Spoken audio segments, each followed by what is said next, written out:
Tyres are tyres, aren't they? They're just black, round and a little bit knobbly. Well, I mean, no, they're not. There's loads of tech that goes into them, and getting nerdy about them is a really good thing because tyres are your only contact point. Well, hopefully your only contact point. So we're going to walk you through what you need to look for in all the tyre tech.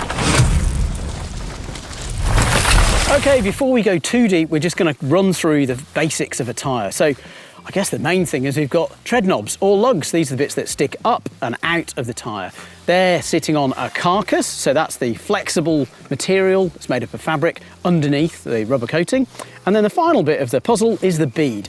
Okay, there's not much variation on a bead, but in terms of casing and in terms of tread pattern and in terms of rubber compound, there's almost limitless options, and they can help you fine-tune the perfect tyre. It can be a bit of a bamboozling option, but we're going to run through all the tech. Although many tyres look similar in terms of they're black, round and have sticky knobs, the subtle differences in the tread pattern and tread shaping and the size of those lugs makes a really big difference to how the tyre rides. And mountain biking is really broad. We've got almost flat bar gravel stuff with cross country, and we've got cross country racing, and then we've got the other side where we're doing huge hucks and amazing downhills. So we've got this really broad spectrum, and because bikes, even e-bikes, are human powered, if we can make the tyre a little bit lighter and if we can make the tyre roll a little bit quicker, it means that we can get more performance and we can have a more fun day out because we're going to be less taxed by dragging around really big rubber. So optimising your tyres for the trails and conditions that you're going to ride is awesome. We're going to dive in to work out which tyres will suit you best. Why do I care so much about you finding the perfect tyre? Well, running the wrong tyre, whether it's a cross-country tyre and you doing sort of burly skills loops or burly downhill, well, you'll puncture your tyre. You could lose that tyre and wreck it. You could ruin a rim.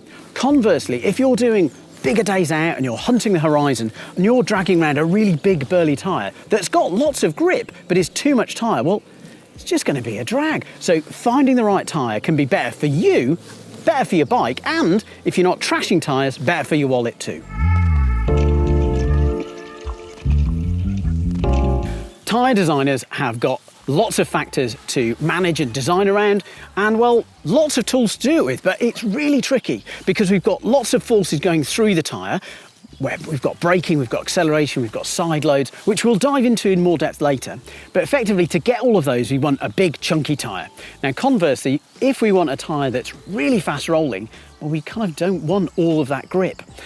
Now, to make a tyre that's really grippy and bites well and can turn well, oh, you know what, it's not that difficult. And conversely, to make a tyre that rolls really quickly and is really lightweight, also, it's not that difficult. Now, trying to pair those two things together and making a really grippy and fast rolling tyre, now that's where it gets really challenging. So, like in life, sometimes with tyres, we need to make compromises. And those compromises might be traction and they might be rolling resistance. We've already covered some terms, and now we're going to dive really deep and break them all down, so you don't have to have a tech breakdown. Knobs, tread lugs. I mean, they're a fairly obvious feature of a tyre, but have you ever wondered what they do? Well, they've got lots of different jobs. Leading edges, so rotation is key in tyre tech, because when it's ramped this side, that's going to help smooth out the pedalling stroke. This back edge is where the braking force is, so that's really important. And these edges here are the working edges. This is the bit that's going to bite in and provide the grip. These are the side knobs, so when you lean the bike over in a turn, or if you're scrabbling for grip on an off-camber, that's where the traction's going to come from. The rubber. Okay, it's not just natural rubber, it's actually a rubber compound with lots of other chemicals in there. Some of the rubber compounds that tyres use will be super soft, and these can be really, really grippy, and they help conform the tyre and the tread lug to the terrain. So if you're riding on really hard but slippy rock, then a soft compound can bite in and get more traction and grip. Conversely, if these tread lugs are really tall and soft compound, well, they can be wobbly, and actually on hard surfaces they can squirm. Also, if it's a softer compound, in general, they're going to wear really quickly, which can get expensive. So, other side of the fence with a really hard compound. Okay, well, the hard compound is going to last a lot longer. It might not grip as much on some terrain, so if it's hard and rocky, you might struggle for these tread lugs to move around and get that grip. But if it's soft and if it's loamy, they can spike through. Now, quite a few brands do multi-compound tyres, and what that means is you're going to have different rubber compounds across the tyre. Often you'll get a harder tyre section in the centre, so that provides more stability and more bite, and then you'll get much softer side lugs. So when you're on those off-camber sections and you're trying to fight for grip, or you're loading the tyre in a turn, you'll have lots of deformation of the tyre tread lug to get more grip. It's horses for courses in terms of whether one is better than the other, but there's lots of options out there. Some of the brands are using graphene in their tyres to aid all the properties, so you can almost get a softer tyre, but it lasts a lot longer.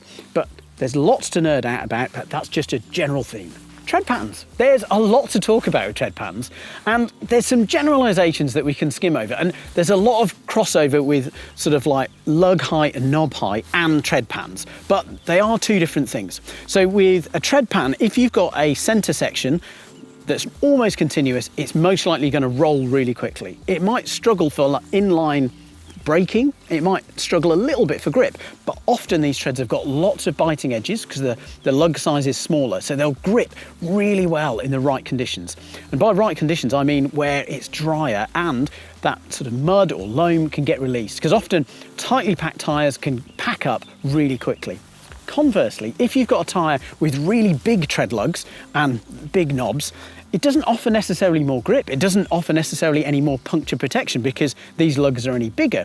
But what it can do is provide lots of grip under braking, lots of grip in turns, because these tread lugs, again, in the right conditions, can bite into the loam and bite into those turns. So study the tyres, look at what they're doing. Some tyres, like this one, have got a general sort of centre section, and then you've got a lean out to the shoulder. So sometimes there can be a little bit of a transition if you're mid-corner with that gap in treads.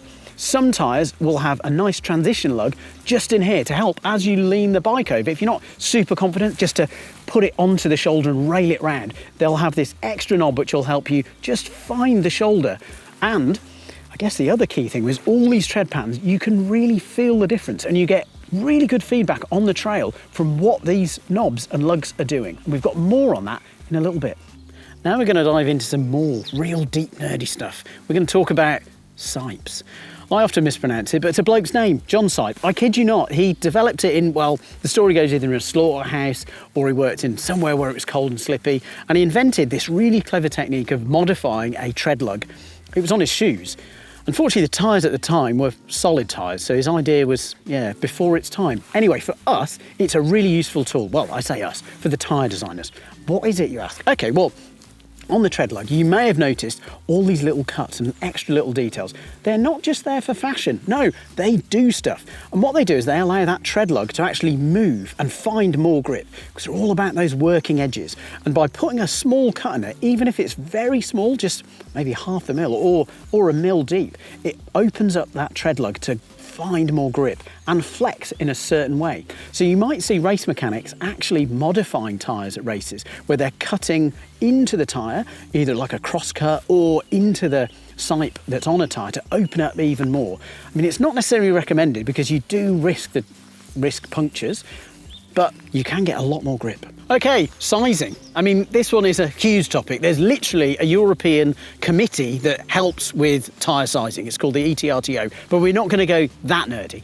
Essentially, when we talk about tyre sizing, we talk about width, which it's useful, but it's not the only thing going on, because as tyres are, well, I think it's toroidal, but effectively it's a donut. As you increase the width, it effectively increases the volume too, so they get taller as well, but not necessarily uniform. So sometimes that profile can change, and you can have a squarer profile or a rounder profile. And yeah, those tyres are going to ride really differently. So you'll see on your tyre, you'll have a measurement. It will fit in your bike. Make sure you check. The other thing to be just mindful of is that certain rims work with certain sizes of tyres. So if you're putting on a really, really large tyre, like a 2.8, might not work on a really narrow rim. And obviously the opposite also works. So if you've got a relatively narrow tyre, maybe like a 2.1 or even a 2-inch, putting that on a really wide rim isn't necessarily a good thing. Carcass. Okay, you'll hear this term bandied around. What's it mean? What's it mean? Well, it's all about the layers of fabric that are underneath the rubber. I know, fabric, who would have thought? Well, it's really important, and the order in which these are laid up and the layering and how many layers there are, and if there's any inserts, we'll go into those later, make a really big difference to the ride characteristics of the tyre. As the carcass is made of fabric, you'll often hear the term TPI, which is threads per inch. And that's a reference of how fine a thread is used in the fabric plies that make up the tyre. Now, there was this older logic that said that if you had ultra fine, almost Egyptian cotton fine, 290 TPI, it made a better tyre. Some of that logic's not quite right, and actually more and more modern tyres, including XC ones, are using bigger, burlier threads in that fabric. Even 60 TPI, which was once dubbed as sort of not very good and low rate, has now been realised as, well, actually quite good, because you don't need as many layers, and it's the air that holds the tyre up and creates its subtlety, not how many TPI you've got. We've talked about treads, we've talked about carcass. Now, probably the most important thing on your tyre, well, at least to hold on to the rim, is the bead. This is simply the interface between the carcass and your rim. Tubeless. Well, early iterations of tubeless, well, they didn't need any tubeless sealant, so you just popped it on the rim, bit of a struggle, and you inflated it, and off you went, and it was great.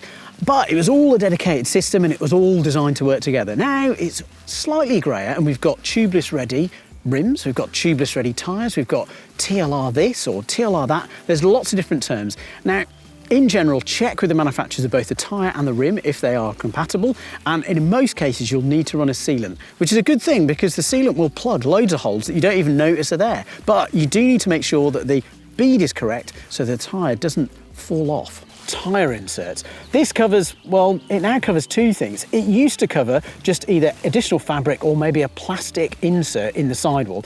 Those plastic and fabric inserts on the sidewalls were there to boost strength and resistance to cuts and slashes on sidewalls. The other inserts that we're talking about are green foamy things. They're not always green, but effectively they're an insert that creates a barrier or a bottom out bumper between your rim and the hard object that you've just hit at warp speed. They can be really good. We've done quite a few videos on them, so look for the link here. If you've got a lightweight full suspension or a hardtail that you're looking to do horizon hunting, maybe a bit of marathon racing or flat bar gravel stuff, this is a really good example of a good cross-country tyre. Okay, this one is a 2.1, but you can get it in a 235 as well, so it's pretty high volume for a cross-country tyre. It's also got this near continuous centre section of tread, and that means that on harder surfaces it will roll really well. Now, for the kind of loose bits of trail detritus over hard pack, it's got all these gripping edges, so it should offer, for the size of the tyre, quite a lot of grip for climbing and descending. So if you're looking to hunt that horizon and go far and fast, a lightweight tyre like this is a great option. Horizon hunting not your bag, big into the enduro, the gnar, the huck. Well, something like this is a really good example of what to look for. So what have we got? Well, we've clearly got much bigger tread lugs. We've got a much bigger profile of tyre as well. So this one is a 2.4, but you can get tyres into 2.6 as well. And that's good because you've got more volume and more bump absorption. You might be able to run them at lower pressure. This one's got a reinforced carcass as well, so that'll help support you at those lower pressures and guard against rock slashes or any cuts and nicks. In terms of the tread compound, we've got these really big lugs that bite in and provide lots of grip. So if you're looking for an enduro tyre or sort of a big day out tyre, or you're going to go to a bike park, a bigger, gnarlier tyre like this is a great option. So what makes the perfect tyre? Well, it all depends on where you're riding and what style of riding you're doing and how you ride. So a good example is with this trail bike. This is a Neuron from Canyon, and it's one of their trail bikes. So we've got a 140 fork and we've got 130 travel on the back end. So it's fairly light and it kind of goes everywhere. But for me, in my riding style, I wanted a fair bit of grip up front, so I've gone with a fairly chunky trail tyre. So in between an enduro tyre and a classic cross-country tyre, we've got the bigger lugs, but a slightly lighter casing. And on the back, again, I've gone for a trail tyre. So the tread pattern is quite low profile, so we should make it quick. And we've got lots of ramped edges, so it should roll quickly. But there's enough shoulder and there's enough carcass strength in there that I shouldn't get a flat on the first big huck that I do. Obviously it's a trail bike, so I'm not going to be going wild.